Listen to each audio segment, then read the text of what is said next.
अस्सलामुअलैकुम my YouTube viewers. Homemade अचार गोश्त मसाला रेसिपी के साथ वेलकम करती हूँ आपको अपने चैनल पर। तो चलिए बिस्मिल्लाह कर लेते हैं, इसको बनाने का तरीका सीखते हैं। अचार गोश्त मसाला बनाने के लिए सबसे पहले मैंने ले ली है सौंफ, जो कि मैंने ली है 1 टेबल स्पून, कुटी लाल मिर्च 1 टीस्पून और कलौंजी मैंने यहाँ पे ली है 1 teaspoon, chaat masala 1 table spoon, Kashmiri मिर्च मैंने ली है 2 टीस्पून, पिसा धनिया मैंने लिया है 1 टेबल स्पून, हल्दी और नमक 1 टीस्पून, लाल मिर्च पाउडर 1 टीस्पून, गरम मसाला पाउडर हाफ़ टेबल स्पून, मेथी दाना और साबुत धनिया और ज़ीरा ये हम लेंगे तकरीबन हाफ़ टी स्पून और ज़ीरा हाफ़ टेबल स्पून और इसको हम मोटा मोटा कूट लेंगे।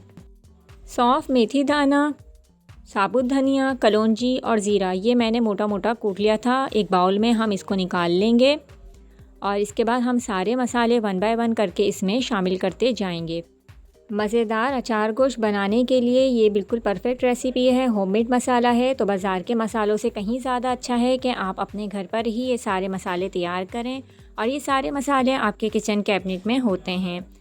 मज़ेदार अचार गोश्त बनाने के लिए अगर आप नमक इसी में ही शामिल करें तो पकते टाइम आप नमक नहीं शामिल करेंगे, और अगर आप इसमें नमक नहीं ऐड करें तो फिर आप पकते टाइम अपने टेस्ट के मुताबिक शामिल कर सकते हैं। तो दोनों ऑप्शन मैंने आपको दे दिए हैं।